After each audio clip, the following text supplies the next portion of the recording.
মাসখানেক হলো মৌমিতারা এসেছে নতুন ভাড়া বাড়িতে, রাস্তার ধারে দোতলা বাড়ি। উপরের তলায় বাড়িওয়ালা থাকেন, বাড়িওয়ালা বলতে দুজন বয়স্ক মানুষ। তাদের একমাত্র ছেলে বিদেশে থাকে, নিচের তলার ঘর ভাড়া দেওয়া হয়েছে যাতে ওনাদের একাকিত্বটুকু কাটে। পুরো বাড়িটাই উঁচু করে পাঁচিল দিয়ে ঘেরা, একটা মস্ত লোহার গেট, গেটের সামনেই ছোট্ট রাস্তাটা বড় রাস্তায় মিশেছে। বাড়িটার সামনে বেশ কিছুটা জায়গা নিয়ে একটা ফুলের বাগান। পরিবেশটা মৌমিতার বেশ পছন্দ হয়েছিল। সারাদিন দীপেন তো অফিসের কাজে ব্যস্ত থাকবে, 2 বছরের ছেলে তাতানকে নিয়ে এখানে তার কোনো অসুবিধা হওয়ার কথা নয়। তাছাড়া 1 মাসের মধ্যেই উপরে বাড়িওয়ালা মাসিমণির সাথে বেশ ভাব জমিয়ে ফেলেছে সে। আরও একটা বড় সুবিধা হলো এখান থেকে দীপনের অফিসটাও বেশ কাছে। সব কিছুই যেন মনের মতো বেশ ভালো। শুধু কয়েকদিন ধরে একটাই অসুবিধার সম্মুখীন হচ্ছে মৌমিতা। যদিও লোহার গেটটা সব সময় দেওয়াই থাকে, তবুও পাঁচিলের বাইরে এক পাগলি থাকে। ন্যাড়া মাথায় ছোট্ট খাড়া খাড়া চুল, আলখাল্লার মতো কিছু একটা পরে থাকে সব সময়, নোংরা গা হাত পা, এক হাত ভর্তি রংচটা চুড়ি। মৌমিতা লক্ষ্য করেছে তাতান যখনই সামনের বাগানে খেলে, পাগলিটা এসে গেটের কাছে গেট ধরে দাঁড়িয়ে থাকে আর অদ্ভুত চোখে তাকিয়ে থাকে তাতানের দিকে। মাঝে মাঝে তাতানকে দেখে নানা রকম অঙ্গভঙ্গি করে হাত ঘুরিয়ে ঘুরিয়ে নাচ দেখায়। তাতানও ওর অঙ্গভঙ্গি দেখে হাসে খিলখিল করে। কিন্তু মৌমিতার একদম ভালো লাগে না বিষয়টা। কেমন যেন গা ঘিন ঘিন করে ওর পাগলিটাকে দেখে। ছেলেকে নিয়ে অজানা আশঙ্কা হয় তার। একদিন উপরে বাড়িওয়ালা মাসিমণিকে বলেছিল পাগলিটার কথা, কিন্তু বাড়িওয়ালা মাসিমণি দুঃখী দুঃখী মুখ করে বলেছিল, আহা ও তো ভোগী পাগলি, আজ দীর্ঘ 14-15 বছর এখানে আছে। বড় দুঃখীও, শুনেছি ও আগে এমন পাগলি ছিল না। ফুটপাতে থাকলেও একটা সংসার ছিল ওর, ছোট্ট ছেলে ছিল, একটা স্বামী ছিল। একদিন গভীর রাতে ফুটপাতে শুয়ে থাকার সময় এক গাড়ি এসে ওর স্বামী আর ছেলেকে পিষে দিয়ে যায়। তারপর থেকে ওর এমন অবস্থা। জানি না কতটা সত্যি মিথ্যা, কিন্তু ও কখনো কারো ক্ষতি করেনি। তুমি মা অযথা ভয় পেও না, গেটটা তো বন্ধই থাকে সব সময়। ও গেট খুলে ঢোকেনি কখনো। পাগলিটার অতীত শুনে মৌমিতার মনটা খারাপ হলেও ঠিক নিশ্চিন্ত হতে পারল না সে। কেমন যেন এক অশান্তি মনের মধ্যে। ওর ছেলেকে হারিয়েছে বলে কোনোদিন সবার অলক্ষ্যে যদি তাতানকে নিয়ে চলে যায়। ছেলেটার দিকে যেভাবে তাকিয়ে থাকে পাগলিটা, একটুও ভরসা পায় না মনে। সেদিন বিকেলে তাতানকে নিয়ে পাশের বাজারে গিয়েছিল মৌমিতা। হঠাৎ পেছন ফিরে তাকিয়ে দেখে পাগলিটা পিছু নিয়েছে। মৌমিতা ভয়ে তাড়াতাড়ি করে তাতানকে কোলে তুলে নিল, কিন্তু তাতানের সাহস দেখে ও অবাক। এতদিনে পাগলিটার নাম জেনে গেছে। তাতান কি ভাবে কে জানে, ভোগী ভোগী বলে ডাকতে থাকে সে। আর পাগলিটাও তাতানের মুখে ভোগী নাম শুনে 2 হাত তুলে হেসে ঘুরে নেচে ওঠে প্রত্যেকবার। আর তাতানও তাই দেখে হেসে ওঠে খিলখিল করে। আশেপাশের লোকগুলোও হাসতে থাকে। কিন্তু পুরো ব্যাপারটাই মৌমিতার কাছে খুব বিরক্তিকর লাগে। তাড়াতাড়ি করে তাতানকে সেখান থেকে নিয়ে বাড়ি চলে আসে। রাতে দীপেন বাড়ি ফেরার পরে দীপনকে সব কথা জানায় সে। দীপেন হেসে তার কথা উড়িয়ে দিয়ে বলে, কি এক পাগলিকে দেখে ভয় পাচ্ছ? ও ওর মতো থাক না, তাতানকে একটু সাবধানে রাখলেই হয়। বাইরের লোহার গেট খুলে তো আর পাগলিটা ভেতরে আসে না। কিন্তু বাড়িওয়ালা আর দীপেন যাই বলুক না কেন, মৌমিতা যেন কিছুতেই মেনে নিতে পারে না। সে আরও একটু বেশি যেন খেয়াল রাখে তাতানের দিকে। বায়না করলেও বাগানে এখন আর খেলতে যেতে দেয় না ছেলেকে। এত সজাগ হয়েও সেদিন একটু অন্যমনস্ক হয়ে গেছিল মৌমিতা। ছেলে বারান্দাতে খেলছিল, কিন্তু কখন যে নিমেষেই গেটের কাছে চলে গেছে। মৌমিতা দেখলো পাগলিটার সাথে যেন কি বক বক করছে তাতান। দৌড়ে কাছে গিয়ে দেখে একটা আধ খাওয়া আপেল দিয়েছে তাতানকে পাগলিটা। মৌমিতা জোরে হেই বলে চেঁচিয়ে ওঠে, এক ঝটকায় আপেলটা ফেলে দেয় তাতানের হাত থেকে।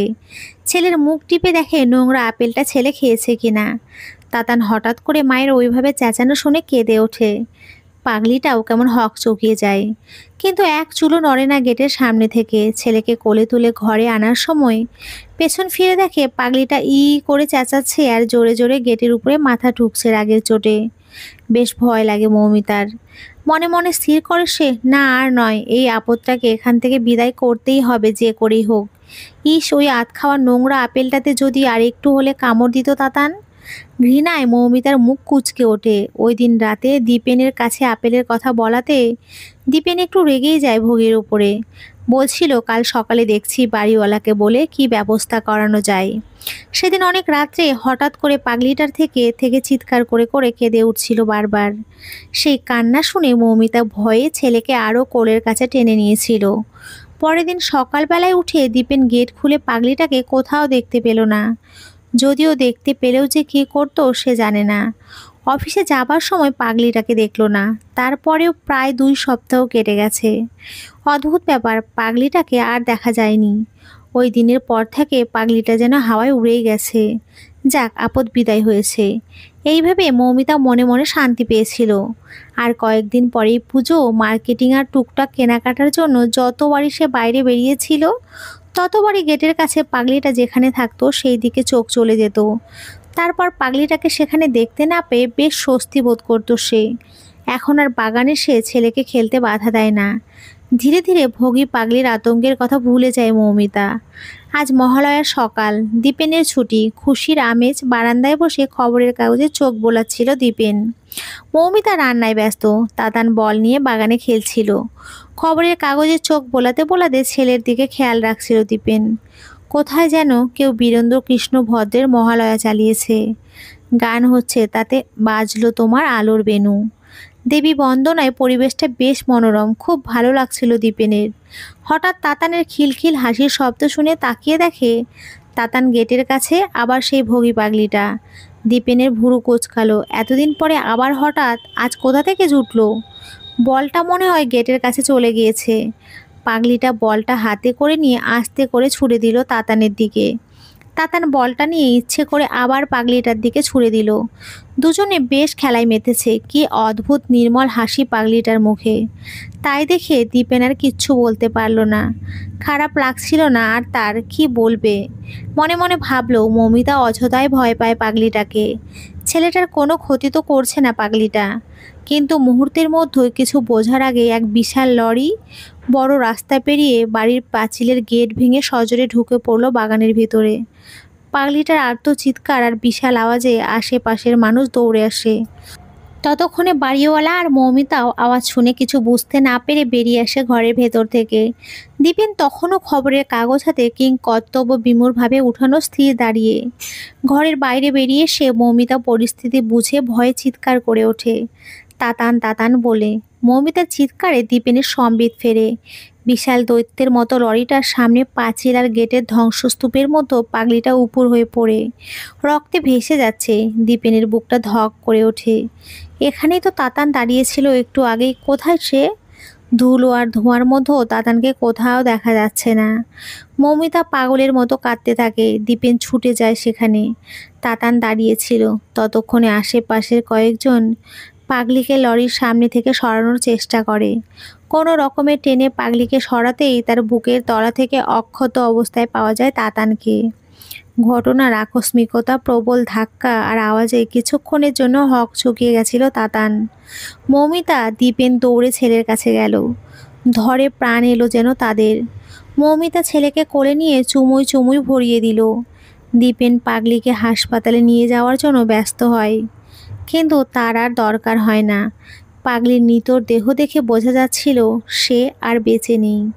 ভিড়ের মধ্যে কে যেন একজন বলে ওঠে, ভাগ্যিস পাগলিটা ছিল, নইলে বাচ্চাটাকে বাঁচানো যেত না।